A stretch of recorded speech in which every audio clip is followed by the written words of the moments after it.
friendship that'll never ever end.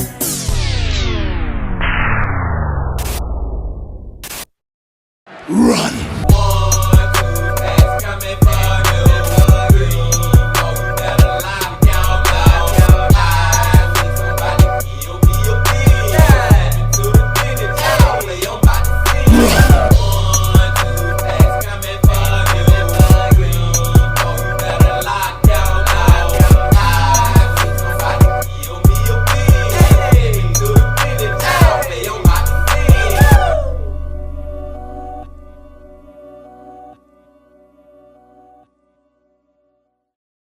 It's a beautiful day in the neighborhood.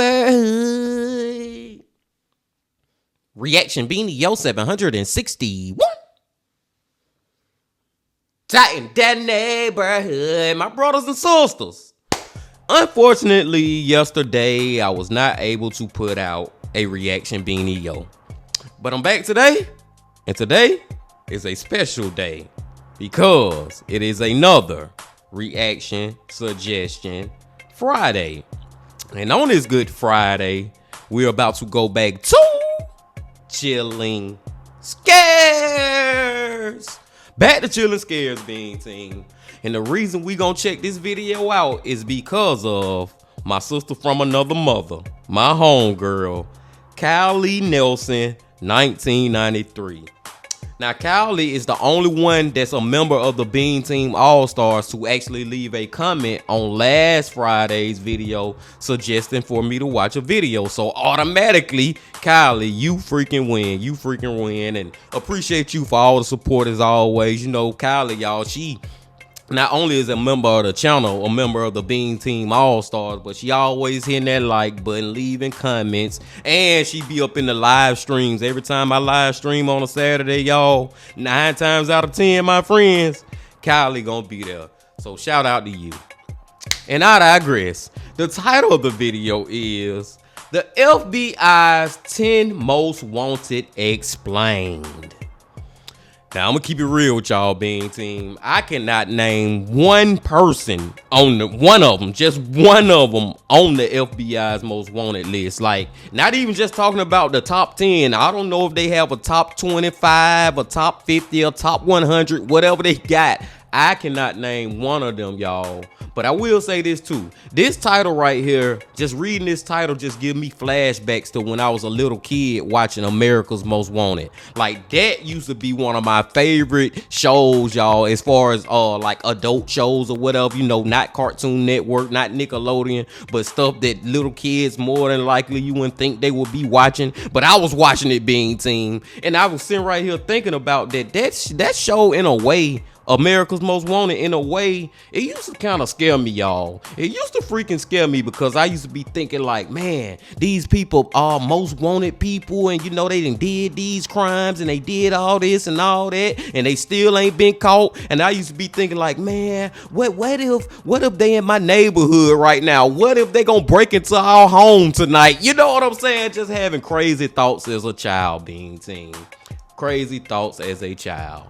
But I digress again, my friends. I'm ready to get into the freaking video.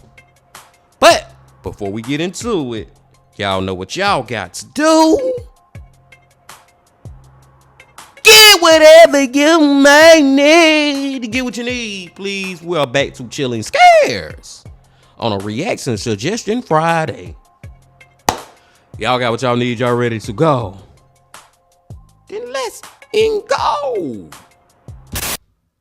For almost 75 years, the FBI's top 10 most wanted list has helped bring down some of the nation's most dangerous criminals. As for what makes the list special, it only features criminals that the FBI deems to be especially serious threats to society. And to get on it, you basically have to do something extremely messed up or have a very lengthy record of major crimes. The story behind the list goes that back in 1949, a reporter asked the FBI to list out the 10 toughest guys that they were trying to catch so they could ask the public for help. After obtaining the list, the reporter published the criminals' pictures on the front page of the Washington Daily News, and the rest is history. Since then, the FBI has been able to catch almost 500 wanted fugitives thanks to public tips. These are the current criminals on the list. Bhadresh Kumar Chetanbhai Patel, On April 12, 2015, a CCTV camera captured two Dunkin' Donuts employees, one male and one female, walking towards the shop's back room at around 9:30 p.m. before disappearing from view. A few seconds later, the man comes back into the camera's view, and it seems as if nothing out of the ordinary took place in the minute that went down between the two clips. A few minutes later, customers alerted the police when they didn't see any employees in the shop, and that's when the cops discovered something horrifying. Lying on the floor of the shop's back room was an Indian woman named Palak, lifeless, who had been pummeled to death by the man in the footage. As it was later revealed, the man who took Palak's life was her husband, Bhadresh Kumar. Wow. As the authorities later learned, the couple had been through a series of major arguments in the months leading up to that day. According to court documents, the two of their visas were about to expire in a few weeks. Palak wanted to go back to India, but Bhadresh Kumar wanted to stay in the US, and it looks like he couldn't find a better way to communicate his frustration with the situation than to brutally take his wife's life. I mean, damn, dude, if you want to go back and she don't want to go back, then just take your ass back by yourself. You know what I'm saying? That don't give you a reason to freaking kill her. And in a way, Bean Team, I feel like this was kind of like premeditated. Because when he went around that corner, before he went around that corner, he knew what the freak he was finna do. You know what I'm saying? And then it's like, dude, when you see him come back from around the corner of the camera, he walked back, he acting kind of regular, like he ain't just do nothing, and you just took your freaking wife's life at the job of all places. This is already starting off crazy. After the crime, Bhadresh Kumar was last seen taking a taxi from a hotel in New Jersey to a train station in Newark, but what he did after that is really anyone's guess. To bring more attention to a suspect who might otherwise walk away scot-free, the FBI placed him on the most wanted list. As of today, there's a $250,000 reward to bring the suspect into custody, but almost 10 years after the crime, it looks like that won't happen anytime soon. Damn, man, it been freaking 10 years, y'all. It probably, well, okay, this video, just for y'all that don't know, it came out 6 months ago. You know what I'm saying? So I guess we still can just say 10 years. But it's like, dude, man, I don't think he ever gonna get caught, Bean Team, because I feel like he done went back over to his country and he so ducked off, probably then changed his name to something else. You know what I'm saying, man? And this happened in the United States, and I doubt in his country they really like checking for him like they would in the United States. So as long as he don't come back to the US, which I doubt he ever will, that man may be free for the rest of his life. But guess what? One day he gotta die, and that's when he gonna pay. Let's go. Alejandro Rosales Castillo. The youngest suspect on the most wanted list, 26-year-old Alejandro Rosales Castillo, has been on the FBI's radar for more than 8 years. In 2016, he shot his female co-worker Sandy Lee in a wooded area in Cabarrus County, North Carolina. A few days later, the female victim's car was located at a bus station in Phoenix, Arizona. As the authorities later found out, there were multiple people involved in the case, with the main ones being the victim, a woman named Amia Pfister, and Alejandro himself, all of whom worked together at a restaurant in Charlotte. During the investigation, the cops learned that Sandy Lee and Alejandro had briefly dated, and after their breakup, Castillo started dating his other co-worker, Amia Pfister. Wow. According to court documents, Sandy Lee had apparently lent some money to Alejandro, and on August 9th of that year, he texted her to meet up with him at a Quick Trip located on Eastway Drive in Charlotte, claiming that he was going to pay her back. Disturbingly, that's when Castillo decided to rob her at gunpoint, take her life, and flee to Mexico. Okay, this another dumbass reason to kill somebody. Well, there's really no ever sensible reason that these murderers do what they do. But I'm just saying, man, you killed her because you owe her a couple of dollars in the grand scheme of things. You know what I'm saying, man? You killed her over some freaking money, dude, that you owe her. Just tell her you ain't got it, or let her take you to court, or whatever. Anything better than your idea, your quick fix, your solution to the problem is to just kill her, and then you freaking robbed her even more. This is crazy. Yeah, these people, I wish, Bean Team, that they would be behind bars. I will say that. Eerie clip of CCTV footage that was later released by the authorities, the suspect can be seen crossing the Mexican border through Nogales, Arizona, along with his girlfriend Amia.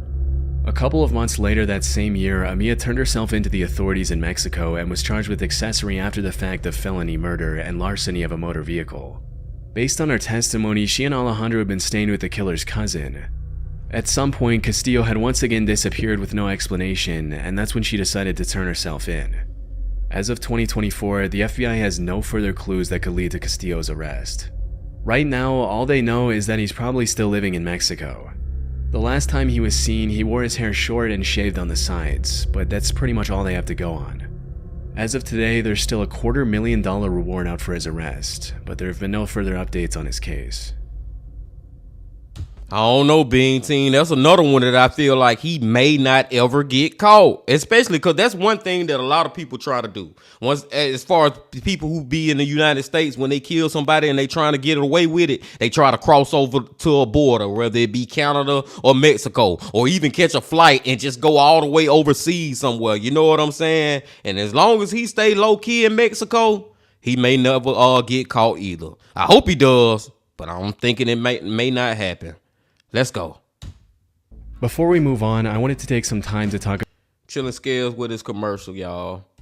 But yeah, man, these freaking these most wanted lists, a lot of the cases be like that too, where these people they move out of the country. You know what I'm saying? They get away before the police can catch them, and then they never get caught. But we have heard of plenty of cases too, also being team of people being doing the exact same thing, leaving the country and still getting caught. So I'm not saying it can't happen, but there are times where it doesn't happen. I think this is where all the commercial stops. Let's go. /chilling scares. Ruja Ignatova. In 2016, the Bulgarian entrepreneur Ruja Ignatova stepped on stage in a beautiful red dress at the CoinRush global event in Wembley, London to talk about her vision for the future of her crypto company OneCoin. During the presentation, she claimed that in 2 years, everyone would forget about Bitcoin and that OneCoin would dominate the crypto world as the one true cryptocurrency. It's hard to imagine that any of her excited, applauding investors knew that they were stepping into what was later described by the New York Times as one of the biggest scams in history. And it's like, me personally, because I know about cryptocurrency, and as soon as she claimed that this OneCoin is going to be bigger than Bitcoin, everybody in that goddamn arena should have walked the freak out. You know what I'm saying, man? That's when they should have known it was a scam. I honestly don't see it being team. And I'm pretty sure there's millions, but I know there are thousands of cryptocurrencies out there other than Bitcoin. You got Ethereum, you got BNB, you got Solana, you got Litecoin, you got Chainlink, you got Shiba Inu, you got Dogecoin. I can go on and on and on and on and on, man. But none of them will ever be bigger than Bit freaking coin. Let's go. That's when I wish that those people would have knew it was a scam. But if you don't know nothing about crypto like that, then maybe not. But if for you to invest in this stuff, you should know something about it. I don't know, man. Let's go. Several years, Ruja, or the crypto queen as she's known nowadays, promised her buyers a 5-fold and even 10-fold return on their investment in OneCoin. Normally, these kinds of claims are an immediate red flag, but because the entire world was scrambling to get on the crypto action, a ton of investors jumped at the opportunity without thinking twice, resulting in a massive OneCoin buying frenzy. Between 2014 and 2016, OneCoin raked in more than $4 billion from unsuspecting investors, with more than $50 million coming from investors in the US. As the investors learned when they bought into OneCoin, the company was pretty much a pyramid scheme in which they were rewarded for recruiting their friends to buy it as well. And for a while, the shady multi-level marketing model seemed to be working for Ruja. However, in 2016, a lot of our investors started complaining that they were really struggling to sell their OneCoins and that they didn't see how they'd ever recoup their investments. Word started to spread online that OneCoin was a scam, which drew the attention of the media as well as federal investigators. Unfortunately, it was a little too late by then. Less than a year and a half after her presentation in Wembley, Ruja got on a plane from Bulgaria to Greece and was never seen again. Disturbingly, during the investigations, a bunch of really messed up emails written by Ruja were leaked by federal investigators in which the crypto queen made it more than clear that she knew she was scamming people out of their hard-earned money from the very start. In some of her emails, she admitted that the company wasn't actually mining any coins, that her coin was trash, and that her investors were idiots for trusting her. Wow. In one of her emails, she proposed an exit strategy to her partner Carl Greenwood, which consisted of taking the money, running away, and blaming somebody else for the whole thing. During the investigation, Carl ended up pleading guilty to wire fraud and conspiracy to launder money, for which he was sentenced to 20 years in prison. As it was later revealed, the FBI had been onto Ruja long before she fled from Bulgaria, even recruiting her American boyfriend to look into her company's practices for them.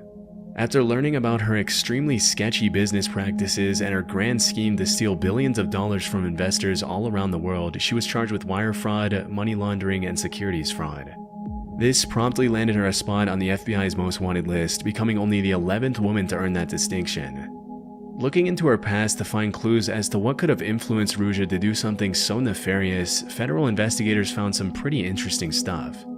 As it turns out, Ruja was fluent in 4 languages, was extremely intelligent, once had a job at a high-ranking consulting firm, and had been obsessed with fashion and maintaining her image from a very young age. It was only with the benefit of hindsight that prosecutors were able to clearly see how she used all these qualities to carry out her malicious plans. Unfortunately, it doesn't look like the FBI will find her anytime soon. It's been rumored that after fleeing the country, the Crypto Queen may have drastically altered her appearance with plastic surgery, and is believed to travel with armed guards at all times. Disturbingly, there have also been several allegations that she was murdered by an accomplice, but this hasn't been proven. If she is still alive, the FBI suspects Ruja is traveling on a German passport to the United Arab Emirates, Bulgaria, Germany, Russia, Greece, and multiple countries in Eastern Europe.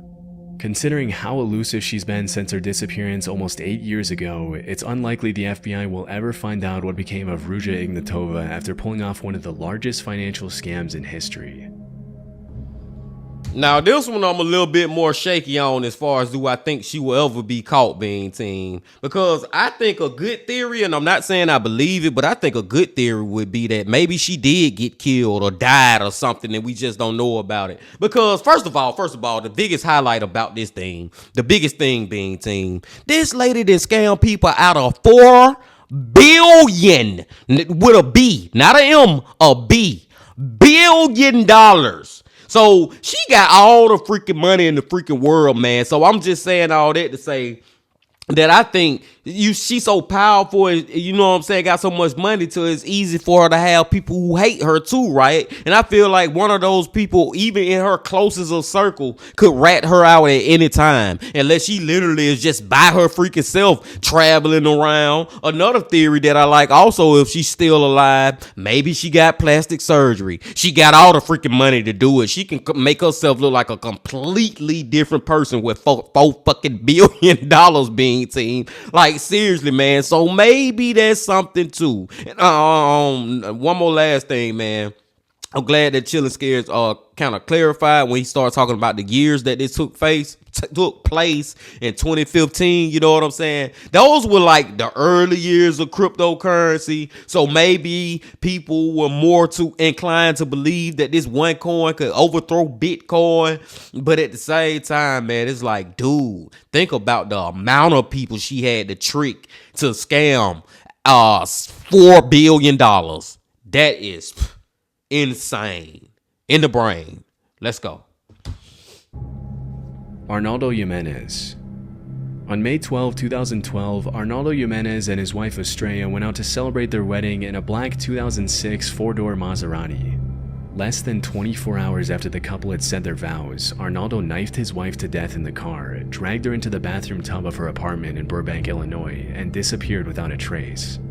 When Estrella didn't come back to pick up her kids at school the next day, her family called the cops, who ended up finding Estrella's remains still in her wedding dress in her bathtub.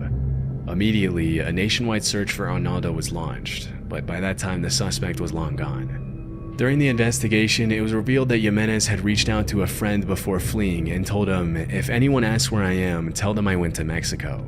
Since then, the authorities have received multiple tips that Jimenez may have fled to Durango or Tamaulipas, Mexico, where he is believed to be hiding out with family members. Initially, a $100,000 reward was issued for anyone with information that could lead to his arrest, but 4 years after he was placed on the most wanted list, the FBI increased the reward to $250,000. Burbank police have stated that in the past 12 years they've received hundreds of tips about Arnaldo's whereabouts, but none of them had led to anything significant. After the crime, investigators traced his phone and determined that he had traveled from Chicago to Tennessee, then to Arkansas, and from there to Hidalgo, Texas, very close to the Mexican border. They were unfortunately unable to determine where he went after that. Police have also revealed that the car in which Arnaldo carried out his heinous crime was never found. If the suspect is ever caught, he'll be spending the rest of his life in prison for first-degree murder and unlawful flight to avoid prosecution. But based on how things have played out since the last time he was seen, it's unlikely Arnaldo will ever pay for his atrocious crime.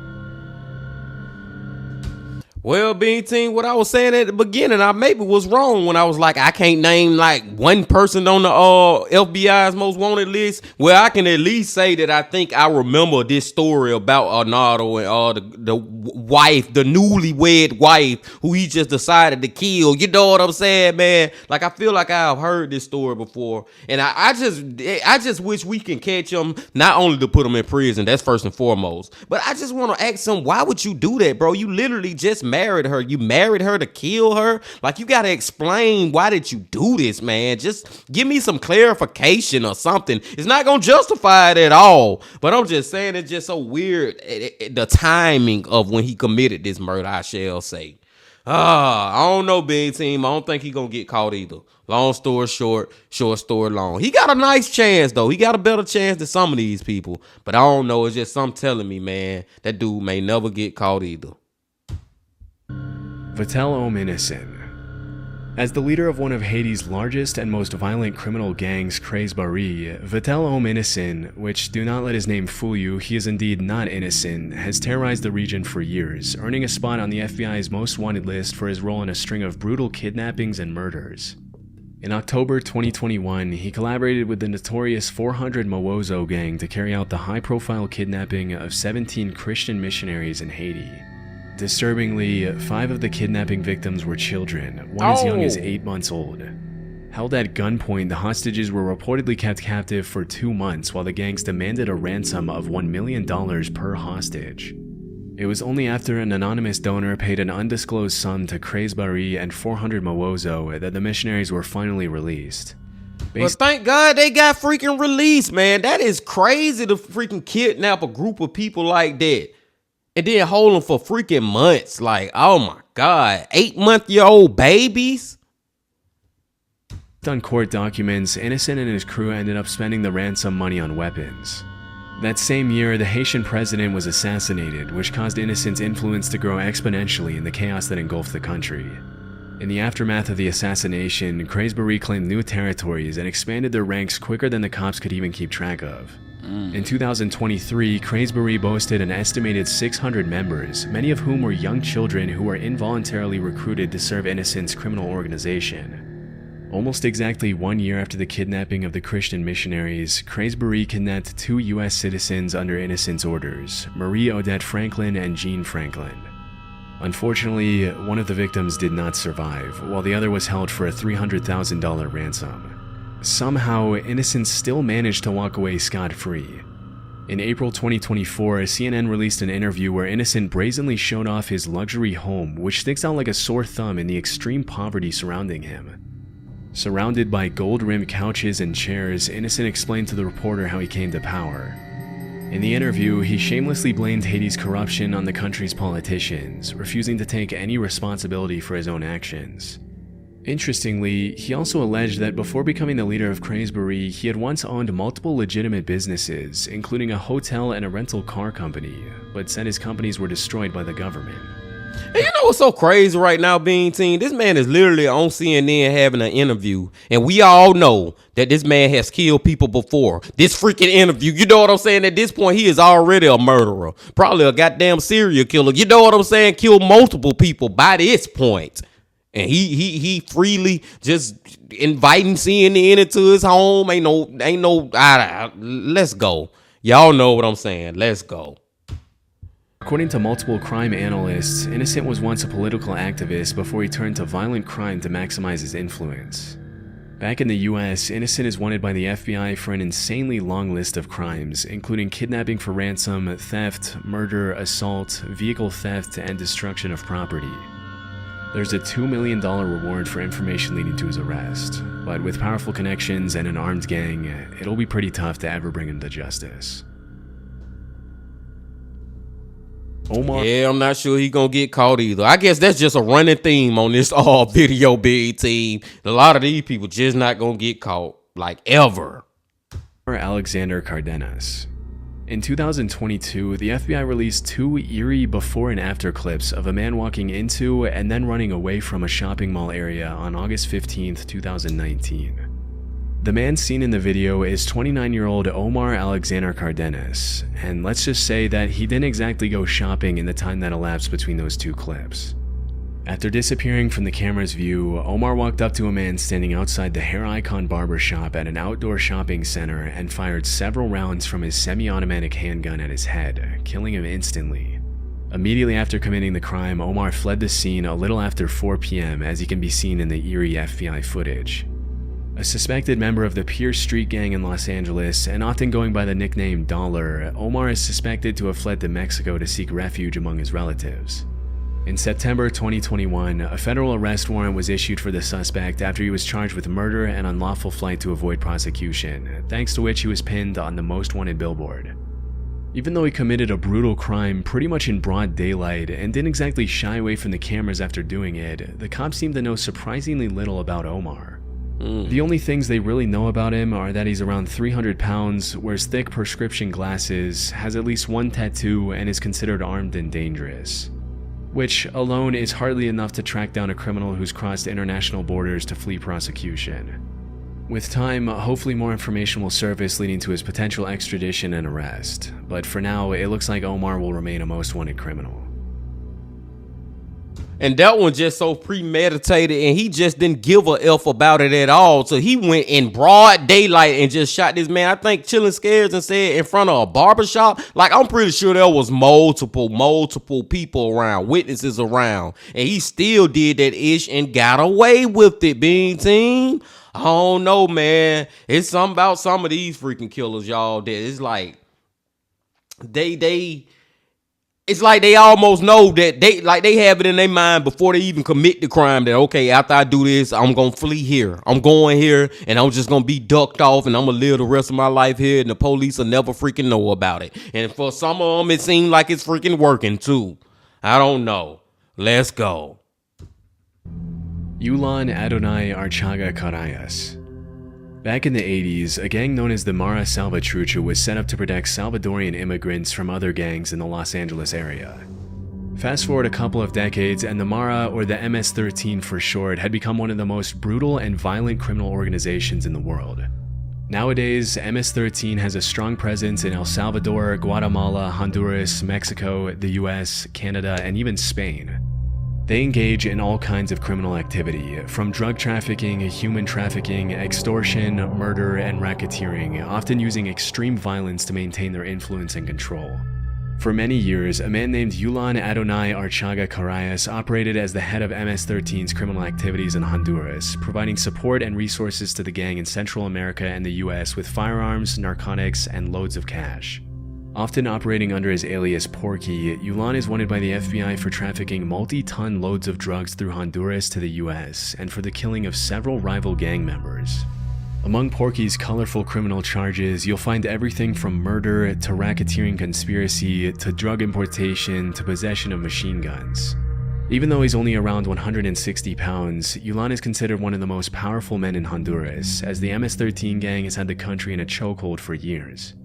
The most shocking part of the story is that at one point, Porky had already been apprehended by the Honduran authorities and was even taken to a courthouse for a hearing on charges of murdering 2 Honduran prosecutors. But during the hearing, 20 armed men dressed up in the same clothes as the anti-gang police units walked into the building escorting a veiled suspect and suddenly opened fire on the guards. In just a few seconds, the men subdued the guards and safely escorted Porky out of the courthouse, killing 4 police officers in the process. That is freaking unheard of, where I live, Bean Team. Like what Chilling Scares just said sounds like it's straight out of a freaking movie, a freaking TV show. Like seriously, this man had his people pull up to the courthouse, in the courtroom and come save him and then give a damn who the hell they had to kill in the process. Oh my God. That is foreign to me. No pun intended. Like that is not something that I don't think ever happened in the United States. For these reasons, Porky is considered armed and extremely dangerous.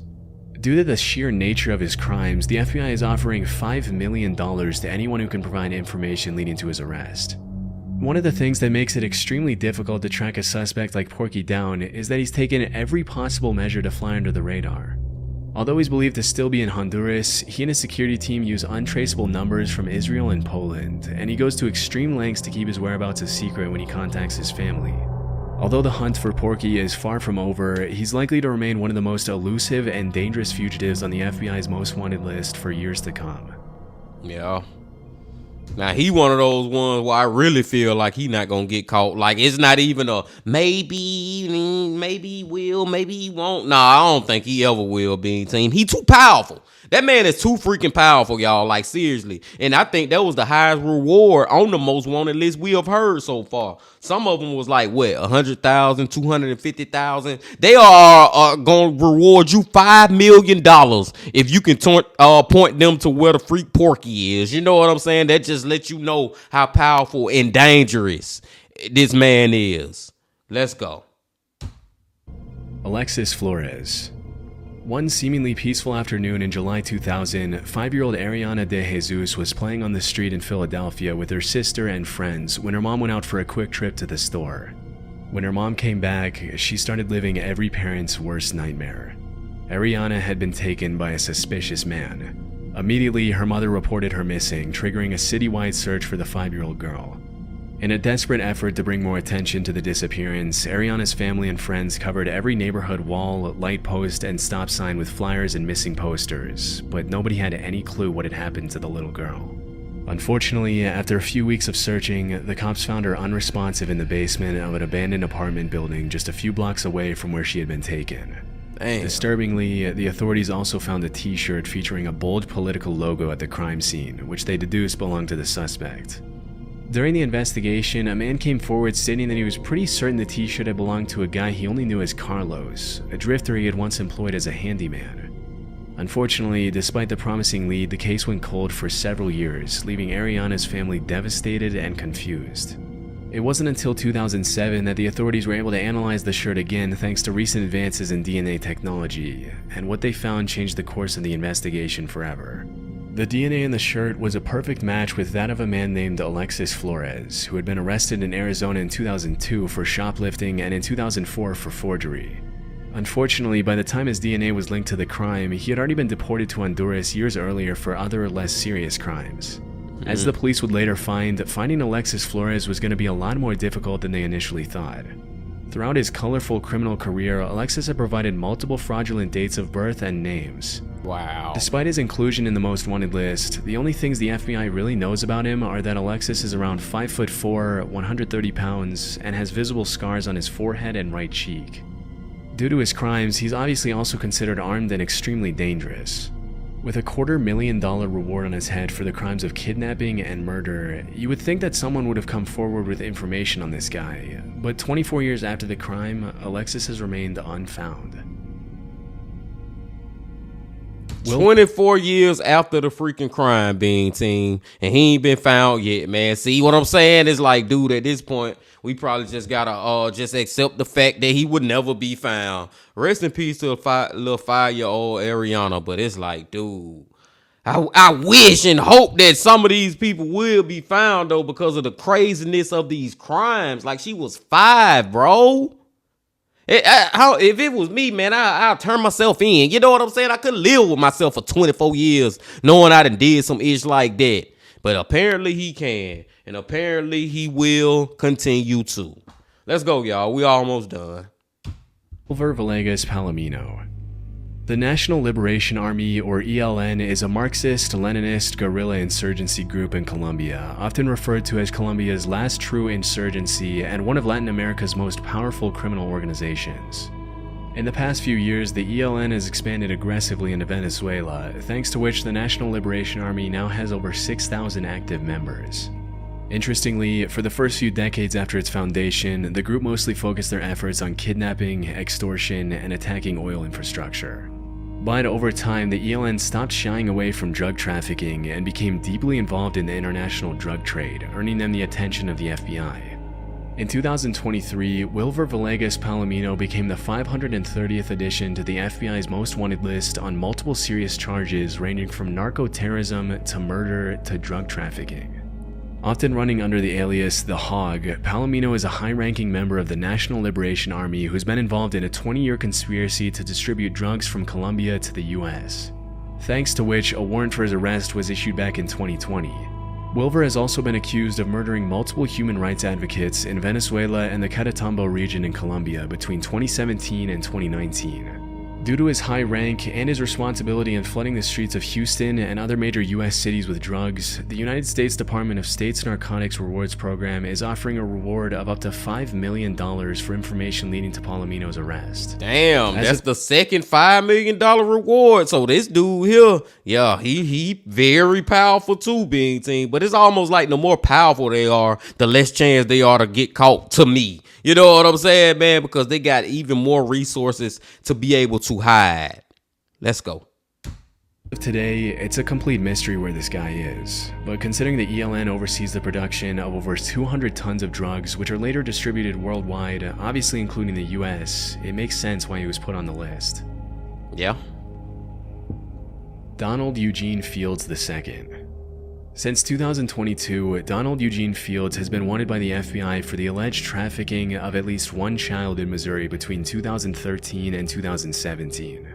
According to the authorities, Fields took a 14-year-old girl and offered her to his friend Ted Sartori Jr. in exchange for cash, cars, motorcycles, vacations, and Christmas presents.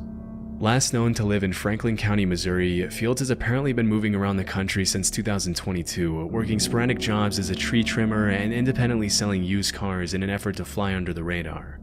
Based on court documents, it's believed that Donald probably took more than one victim, and that he might be hiding out with his girlfriend Jennifer Isgriggs, who is also wanted on a felony warrant for failure to provide child support. Since 2022, the cops have received multiple tips indicating that Fields spent some time in the Tampa area, and as soon as they heard that, they started running Facebook ads with his face on a most wanted poster to ask for the public's assistance in locating him. Unfortunately, it's likely that by then Fields had already fled to Stover, Missouri. The FBI has also placed large billboards with Fields' face in cities where he's known to travel, but so far it seems like he's managed to stay a step ahead of the cops.